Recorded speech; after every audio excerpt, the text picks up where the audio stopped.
ഭയങ്കര സന്തോഷമാണ്. ഒന്നാമത്തെ കാര്യം നമ്മൾ മലയാളികളാണ്. മലയാളത്തിൽ നിന്ന് ഇങ്ങനെ ഒരു വല്ലാത്തൊരു അനുഭവം തരുന്നൊരു പടം. സ്റ്റോറി ബേസ്ഡാണ് പടം. ഒരു വ്യക്തി അനുഭവിച്ച കാര്യങ്ങളാണ്. ഈ പറഞ്ഞ പോലെ നമ്മൾ അനുഭവിക്കാത്ത എല്ലാ കാര്യങ്ങളും വ്യക്തിഗതമായിട്ടായിട്ട് ഫീൽ ചെയ്യാം. ഇത് അത്രയും ഫീൽ ഉണ്ടോ എന്നൊക്കെ വിചാരിക്കും. പക്ഷെ ഒരാൾ അനുഭവിച്ചതാണത്. ഇന്റർവ്യൂസൊക്കെ നമ്മൾ കണ്ടോ. അപ്പോൾ കുറേ മനുഷ്യർ പല തരത്തിൽ ചിന്തിക്കാൻ നമുക്ക് ഈ പടത്തിലൂടെ പറ്റും. പിന്നെ എന്താ പറയണ്ടത്, ഒരു സംവിധായകന് മേക്ക് ചെയ്യേണ്ട എല്ലാ തരത്തിലും അവാർഡൊക്കെ ഉറപ്പായിട്ട് കൊടുക്കണേ. എനിക്ക് ഫീൽ ചെയ്തില്ലേ, ഒരാൾ എന്താണെങ്കിലും രാജാണെങ്കിലും നിസാറാണെങ്കിലും 13 വർഷം വേറെ പടങ്ങളൊന്നും ചെയ്തില്ല. ആളെ 13 വർഷമാണ് ഇതിനായിട്ട് കൊണ്ടിട്ടില്ല. അപ്പോൾ അംഗീകരിക്കണ്ടേ, അംഗീകാരങ്ങൾ കിട്ടണം ഉറപ്പായിട്ടും. പിന്നെ നമ്മൾ മലയാളികളായതുകൊണ്ട് എനിക്ക് തോന്നുന്നു പുറത്തൊക്കെ ഭയങ്കരമായിട്ട് ആൾക്കാർ അറിഞ്ഞിട്ടുണ്ട് ഓൾറെഡി. ഇനി കണ്ടിട്ട് അവരുടെ അഭിപ്രായങ്ങൾ വരുമ്പോൾ ഇതിനേക്കാളും കൂടുതൽ നമ്മൾ മലയാള സിനിമ കുറച്ചുകൂടി ലെവൽ മാറും. ഇപ്പം തന്നെ ഓസ്കാർ ലെവൽ നമുക്ക് ഒഫീഷ്യലി പറയാൻ പറ്റില്ല. എന്നാൽ കൂടെ അതിനുള്ളതുണ്ട്. നമുക്കിപ്പോൾ മലയാളത്തിൽ നിന്ന് വേറെ എവിടെ നമുക്ക് പറയാൻ പറ്റുന്നത്.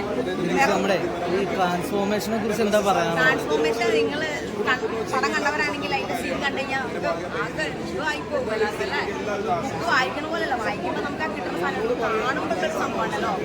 അത് അതേപോലെ ബുക്കിനോട് നീതി പുലർത്തിയിട്ടാണ് പുള്ളി ചെയ്തിട്ടുള്ളത്. ഒരു കുഴപ്പം വരുന്നില്ല. ബുക്ക് വായിച്ചവർക്ക് ഫീൽ ചെയ്തിട്ടുണ്ടോ ഇത് ശരിയല്ല, അങ്ങനെ ശരിയല്ല, ഒരാൾക്കും ഫീൽ ചെയ്തില്ല. എനിക്ക് തോന്നുന്നു ഓരോന്നിൻ്റെയും മേലെയാണ്, എല്ലാത്തിൻ്റെ മേലെയാണ്. അതാണല്ലോ സംവിധായകൻ ഭയങ്കരമായിട്ട് ചെയ്ത് വെച്ചിരിക്കുന്നത്. എനിക്കൊന്നും പറയില്ല, നിസാറെല്ലാം ഓൾറെഡി പ്രൂവ് ചെയ്തതാണ്.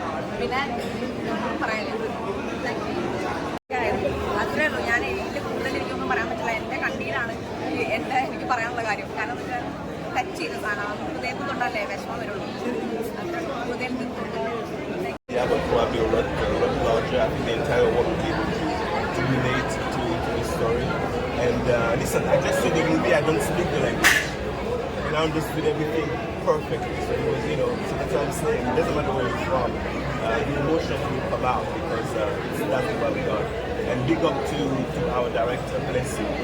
He's obviously has spent 16 years trying to come up with this movie. And finally, it's out there for everybody to watch. So I'll let you guys be the judge. I hope you enjoyed it, but as far as my experience, it's not necessary. I hope you guys do it again, whether it's here, here or part of India. I would love to potentially come back. Climate was the worst. Sorry? Climate was the worst. The climate was ridiculous. For example, if anyone has seen the movie, there is a scene that we shoot in a sandstorm. That's a real sandstorm, when the character of Najib and myself and Raj and myself are just fighting through.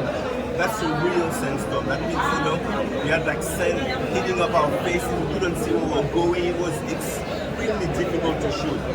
But somehow we pulled it off, you know what I mean? So there is a great payoff in doing great work and in taking risks. And I think Blessing took a lot of risks with this movie.